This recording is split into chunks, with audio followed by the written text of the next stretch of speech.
At Ashdown House in Berkshire, if a servant walking up the stairs happened to encounter one of the family members coming down, the servant was required to stop immediately and turn to face the wall. No bow, no curtsy, no greeting. You simply pressed your face against the wallpaper and waited in silence until the sound of footsteps faded and you were alone again. And that wallpaper you were pressing your face against had a reasonable chance of slowly poisoning you to death. But we will get to that shortly. Welcome to life inside a Victorian manor in 1880. A world of extraordinary wealth, astonishing beauty, 14-course dinners, and a rigid social machine so finely calibrated that it could destroy your entire life over a card game. This is a world where fewer than 1,500 families controlled the social universe of an empire, whilst where 80% of the country's land belonged to just 7,000 people, and where the man who owned the house you lived in earned the modern equivalent of $1.2 million a year, while you, the person keeping his house running, took home roughly £25 annually. That translates to about $2,700 in today's money, for a full year of work, starting at 6 in the morning and ending, if you were lucky, around 10 at night. The popular imagination paints the Victorian manor as a place of elegance and refinement, and it was, if you happened to be born into the right family. For everyone else, and that means nearly everyone, the manor was a beautifully decorated machine designed to keep you invisible, silent, exhausted, and grateful for the privilege of all three. You would not have lasted a week. And by the end of this, you will understand exactly why. Let's start with who actually lived in these places, because the numbers alone tell a story. In 1880, the true upper class of Britain, the people who owned country estates and moved through what was simply called society, numbered fewer than 1,500 families. These were the aristocracy and the substantial gentry, the dukes and marquises and earls and viscounts and barons. 431 hereditary members of the House of Lords sat at the top of this pyramid, and between them and a few thousand other landed families, they controlled approximately 80% of the acreage in the entire country. The Duke of Westminster employed around 50 indoor servants and another 50 outdoor servants. The 6th Duke of Portland kept roughly 300. Queen Victoria herself had about the same number, plus a separate staff of Indian cooks whose sole job was to prepare a curry lunch for her every single day. These families structured their entire year around the social season, which revolved around wherever the royal family happened to be. From April to July, and again from October to Christmas, the aristocracy descended on London. Then from August through December, they retreated to their country estates for house parties, pheasant shooting, and fox hunting. Every movement, every dinner, every visit was choreographed according to an unwritten code, so complex and so ruthlessly enforced that a single misstep could end your social existence permanently. And all of it, every last bit of it, ran on the backs of servants. Well, more Victorians worked in domestic service than in factories or on farms. It was the single largest employment sector in the country.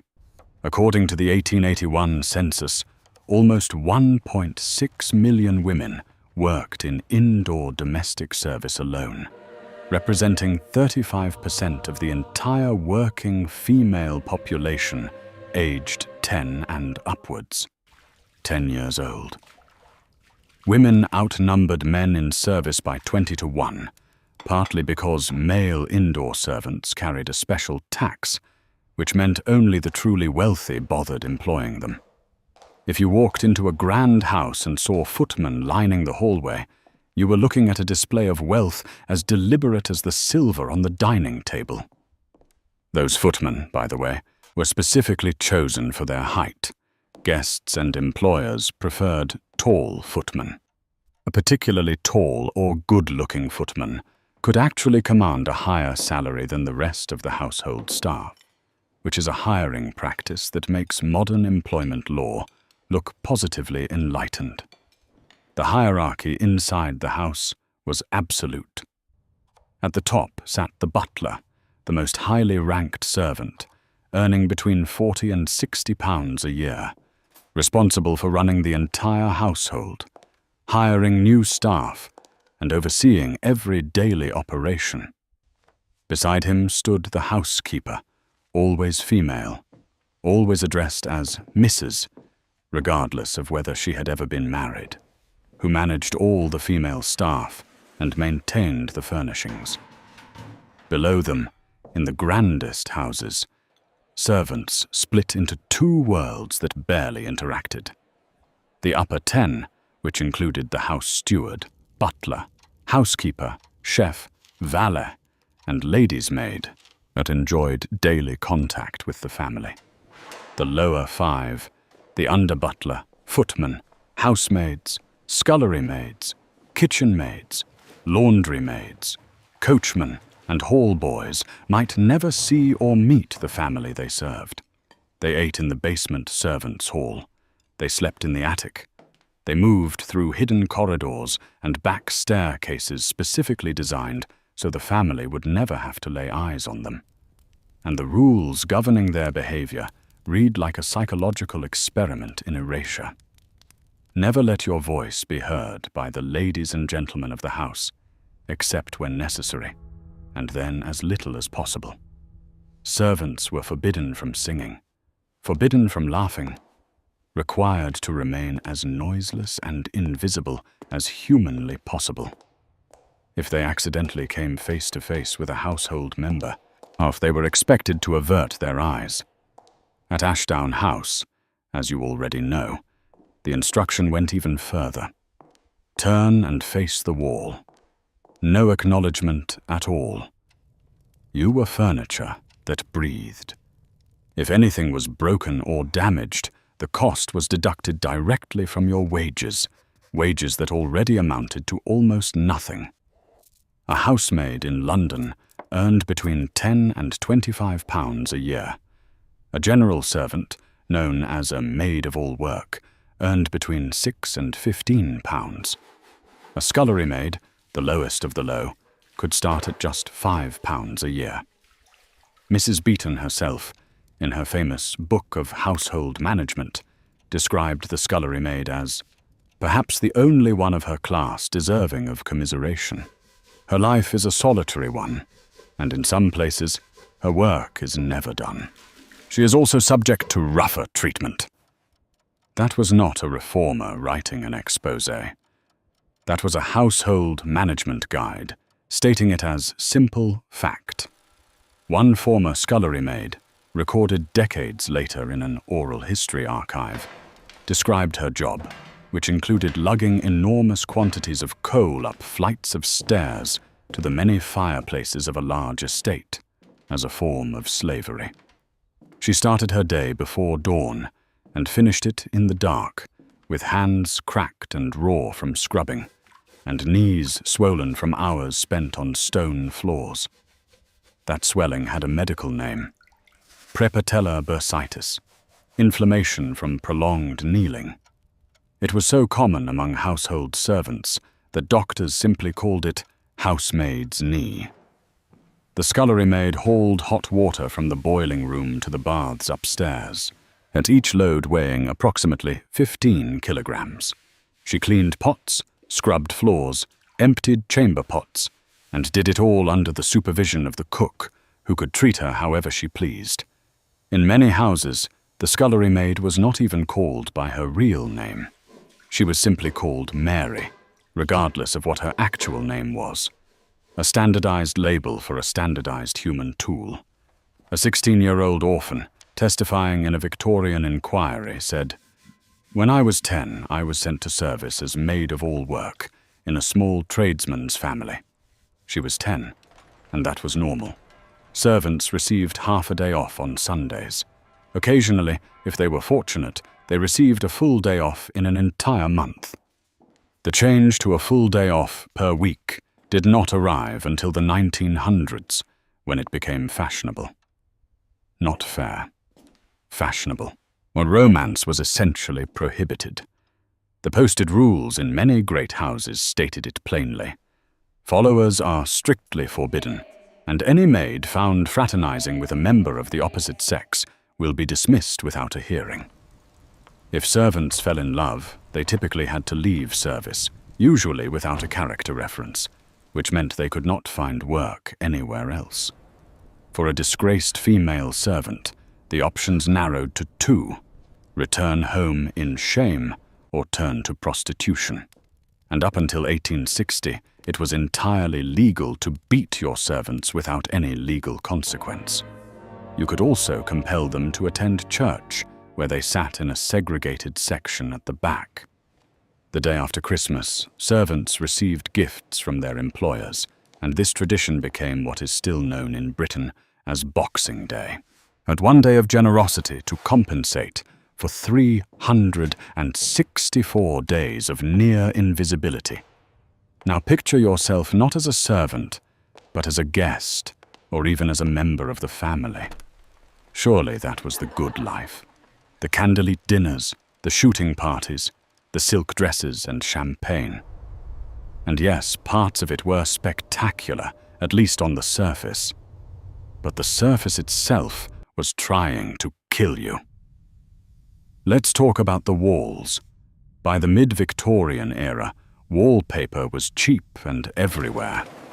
Over 32 million rolls were produced every year by 1874, with the cheapest papers selling for as little as a penny a roll. The most fashionable color was a vivid, striking green, created using a pigment called Scheele's green, invented by a Swedish chemist named Carl Scheele. The color was gorgeous. It was wildly popular with the pre-Raphaelite movement and home decorators across every class. It contained copper arsenite, which is to say, it contained arsenic. In 1858, one manufacturer estimated that 100 million square miles of arsenic-colored wallpaper hung on the walls of British homes. Another vendor admitted to using up to 2 tons of Scheele's green per week to produce his Christmas green wallpapers. The initial medical reports of wallpaper poisoning appeared in the late 1850s.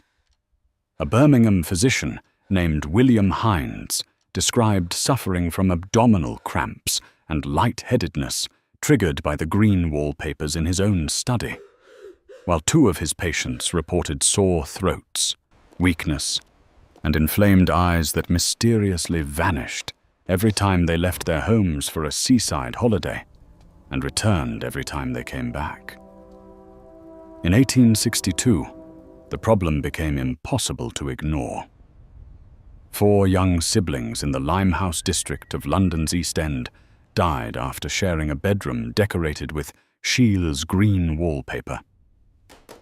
They had torn strips off the wall and licked the green off the surface.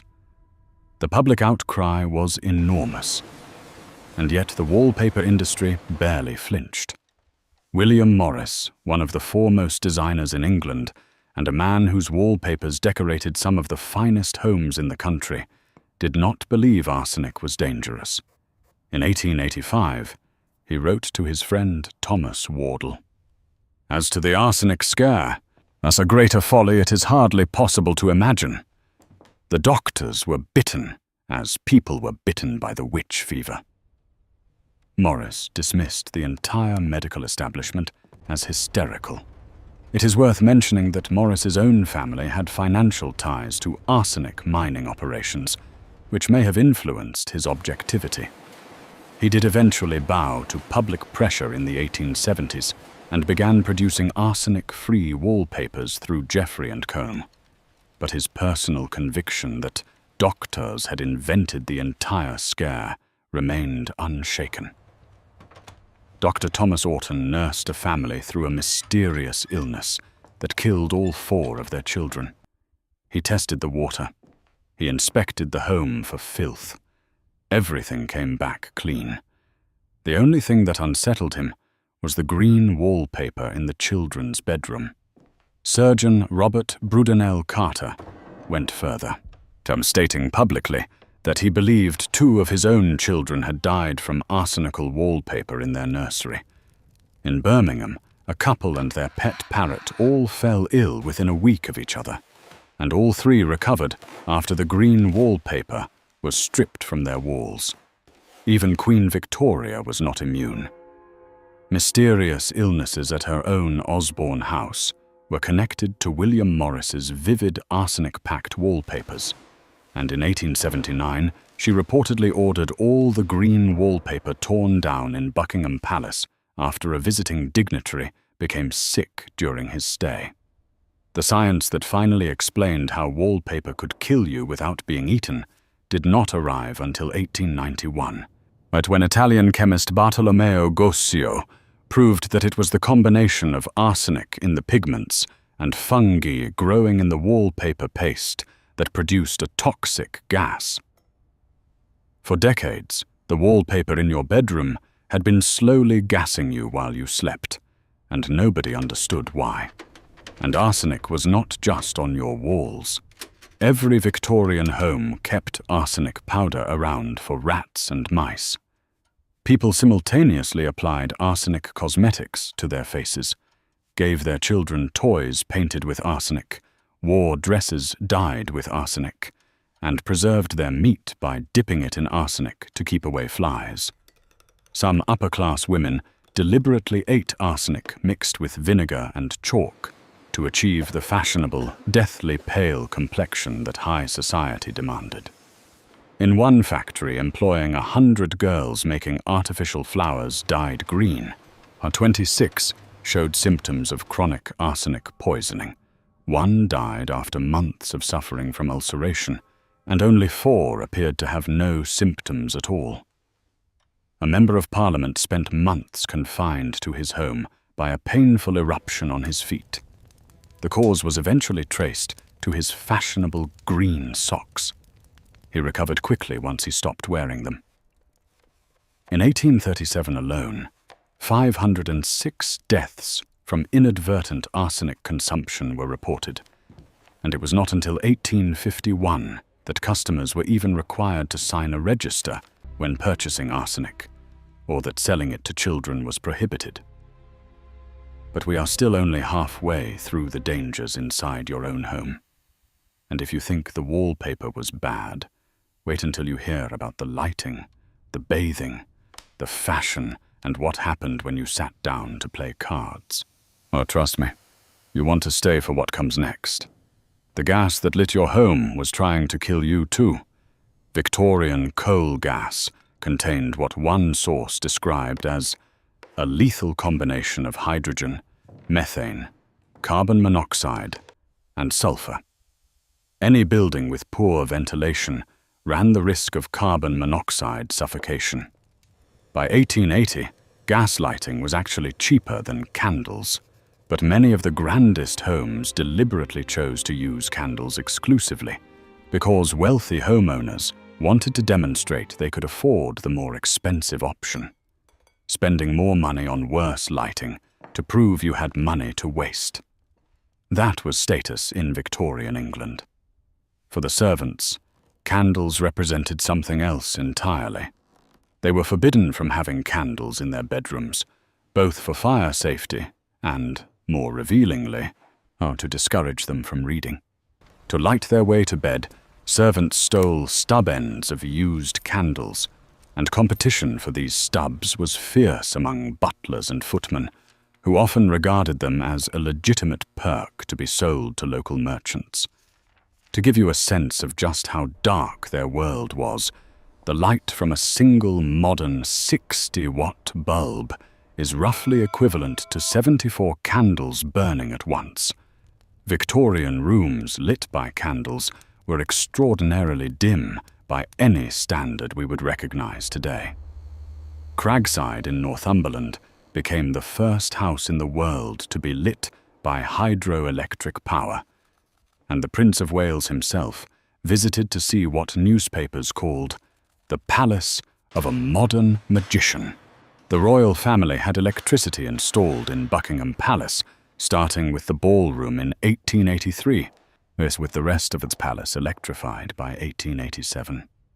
But for most of the country, and for most of the 1880s, you lived by candlelight and gaslight, and you breathed whatever those sources put into the air around you. Now consider what you were wearing while you breathed that air, because Victorian fashion was its own category of hazard. Death from burns was a significant cause of mortality among Victorian women, driven by the combination of open hearth cooking, fashions that emphasized enormous skirts, and the use of highly flammable fabrics. Several women died when their full skirts caught fire from a hearth or a candle. The clothes themselves were an engineering project of almost absurd complexity. It was not uncommon for a wealthy Victorian woman to change her outfit 4 or 5 times a day. You began with a morning dress. You changed for a walk. You changed again for afternoon visitors. You changed for dinner. And you changed once more for evening occasions. Each outfit involved layers of undergarments, petticoats, and structural support that could take significant time and assistance to put on. The corset sits at the center of every modern person's horror at Victorian fashion, and the reality was complicated. Medical critics of the era warned that corsets were destroying women's bodies, but their criticism had little scientific backing. X-ray images did show that tightly laced corsets could change the shape of the rib cage, and they did cause organs to shift and affected digestion. But one study found that corseted women actually lived longer on average than women who did not wear corsets. And historians who have measured surviving 19th century corsets have determined that women probably did not cinch their waists below 20 inches, far from the 14-inch extremes reported in women's magazines of the time. The Rational Dress Society was founded in 1881 specifically to protest these restrictive clothing norms, pushing back against corsets, heavy fabrics, and dangerous petticoats, but their influence was limited. In 1883, the bustle returned to fashion in a dramatically exaggerated form, with steel strips attached to the insides of dresses to amplify the curve, jutting out at right angles from the back of the body. The new phantom bustle, patented in 1884, featured a pivot mechanism that allowed the steel wires to collapse when the wearer sat down and spring back up when she stood. When fashion had become a mechanical device you strapped to your body, and your beauty routine was no safer than your wardrobe. Victorian aristocrats brushed their teeth with a paste made from chalk dust, soot, and cuttlefish powder. Professional dentists were so rare that people seeking help with their teeth often turned to barbers or blacksmiths for extractions. Noblewomen washed their hair by cracking raw eggs directly onto their heads, and when egg supplies ran low, they substituted vinegar, rum, or black tea. Some Victorian medical theories held that frequent bathing weakened the bodily constitution and could actually cause illness, which resulted in some members of the nobility going months without bathing. They relied on perfumes to mask the inevitable consequences. Few private houses, even among the aristocracy, possessed anything resembling a dedicated bathroom. The wealthy gathered at Turkish baths or spas, but the evidence suggests they did more socializing than actual bathing. The first toilet paper squares were not sold until the 1870s, and the toilet paper roll itself was not invented until 1891. Before that, people used old newspaper or corn cobs. The mental image of a duchess in a silk gown using a corn cob is one I will leave you to sit with on your own. Before the age of hot water bottles, servants warmed sand in large pots and distributed it into sacks to place in their beds for warmth. Carpets, without the benefit of vacuum cleaners, were cleaned by spreading damp tea leaves across the surface and sweeping with a stiff brush. Laundry for even a modest estate was a 7-day process. Soaking on Monday, scrubbing on Tuesday, or hanging on Wednesday, starching and ironing on Thursday and Friday, and folding on Saturday. The laundress involved in this process carried 150 pounds or more of washing, filled boilers requiring 20 or more gallons of water, plus another 10 gallons for scrubbing and rinsing, built and maintained fires to heat that water, and walked miles hauling water in buckets. All of that happened before the actual washing began. But for all its physical brutality and chemical dangers, the thing that made the Victorian Manor truly unlivable for a modern person was not the labour or the arsenic or the flammable skirts. It was the social system, the invisible architecture of class and etiquette that governed every interaction, every glance, every word spoken or deliberately left unspoken. Consider what happened at Tranby Croft in September of 1890. Arthur Wilson, a 52-year-old Hull-based shipping magnate who had built his Yorkshire country house in 1876, hosted a house party. Among his guests was the Prince of Wales, who was a particular enthusiast of baccarat, an illegal card game. The prince carried his own set of counters on his person at all times, just in case an impromptu game materialized. During the evening's play, Sir William Gordon Cumming, a 42-year-old lieutenant colonel in the Scots Guards who had seen service in South Africa, Egypt, and Sudan, was accused by other guests of cheating. Gordon Cumming was described by his biographer as possibly the most handsome man in London, and certainly the rudest. He owned a house in Belgravia that he lent to the Prince of Wales for assignations with royal mistresses. None of that saved him. The accusation spiraled into a scandal that reached the courts and the newspapers.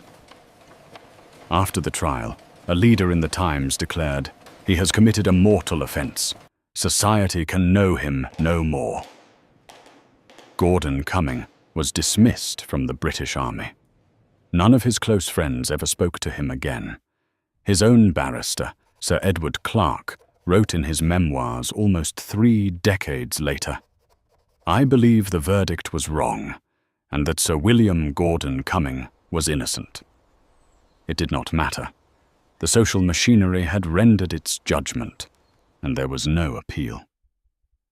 One evening of cards at a country house, one accusation from the right people, and a decorated military officer with decades of distinguished service ceased to exist in the eyes of his entire world. That was the system you lived under. Not written law, not courts or prisons. Social annihilation, delivered quietly over brandy and baccarat, with the Prince of Wales watching from across the table. The 1880s, it turns out, were the beginning of the end for all of it. Historian David Cannadine described the decade as the most troubled decade for the nobles and notables of Britain, no less than for the titled and territorial classes of Europe, since the 1840s or the 1790s. The export of cheap grain from the Americas and the arrival of refrigerated meat halved agricultural income in Britain. Britain's dependence on imported grain had risen from 2% in the 1830s to 45% in the 1880s, whilst with corn reaching 65%. The land that had been the foundation of aristocratic wealth for centuries was losing its value. Between 1809 and 1879, 88% of British millionaires had been landowners. Between 1880 and 1914, that figure collapsed to 33%. In 1882, Charles George Milnes Gaskell wrote that the vast increase in the carrying power of ships, the facilities of intercourse with foreign countries, the further cheapening of cereals and meat meant that the old landed class were no longer lords of the earth. The servants, too, were beginning to push back. The 1880s saw the first attempts by butlers and maids to cast doubt on the Victorian obsession with hierarchy.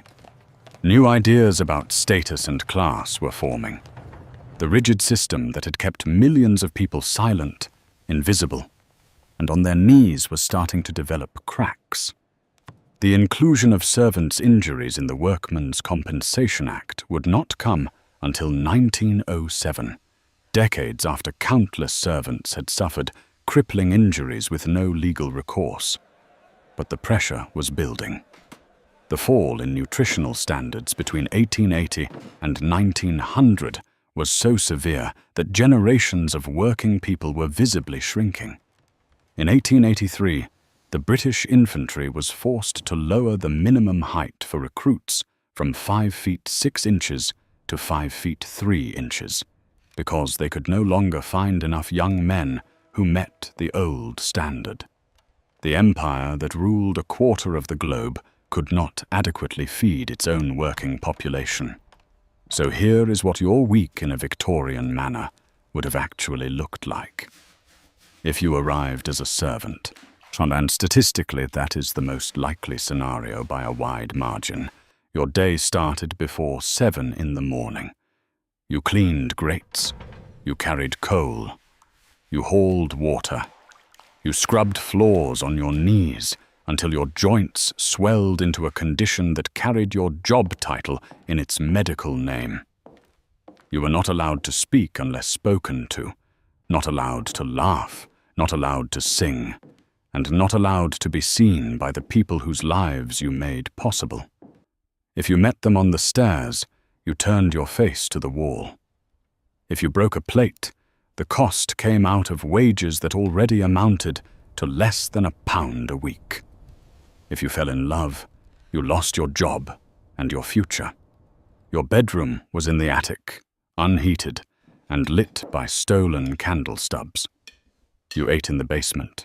You worked 6 days a week, 16 hours a day, with half of Sunday free to contemplate whether any of it was worth continuing. The documented schedule of one real butler in 1893 shows his day beginning before 7 in the morning, serving dinner at 7 in the evening, overseeing evening tea at 9:30, and locking up the house and putting out the fire at 1 in the morning.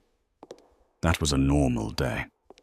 If you arrived as a guest, or better yet, as a member of the family, you lived in extraordinary comfort, surrounded by beauty and wealth and silence. 14-course dinners, shooting parties, the finest fabrics and furnishings money could buy.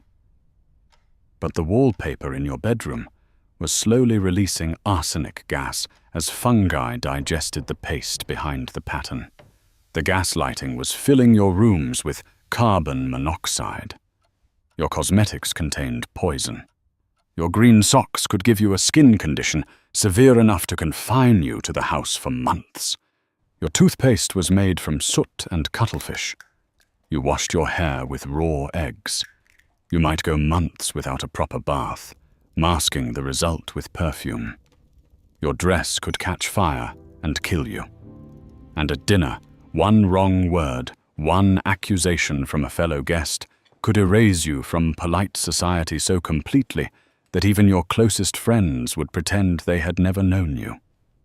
The 6th Marquis of Bath, recalling his boyhood at Longley, said, "You were looked after in the lap of luxury." Even as a child, he had his own personal valet, one of 43 indoor servants. And he was right. It was luxury.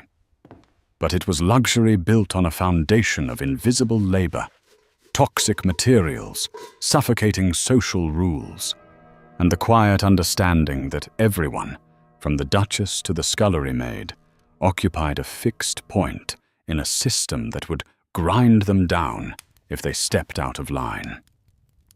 Mrs. Beeton's Book of Household Management, first published in 1861, sold 60,000 copies in its first year, and nearly 2 million by 1868. It has remained in continuous print ever since. Isabella Beeton herself, the woman who wrote the definitive guide to managing a household, died at 25 years old from an infection contracted during the birth of her fourth child. She documented the machinery of the Victorian home more completely than anyone before or since, and the machinery outlived her by decades. That is the world you would have walked into in 1880. A world of extraordinary surfaces and terrible foundations. And a world where the most dangerous things were the ones nobody talked about. The gas in the air, the poison on the walls, the rules no one wrote down but everyone enforced. You would not have lasted a week. And the most unsettling part is that the people who lived through it, the ones who spent their entire lives inside that system, did not think of it as survival at all. They called it normal.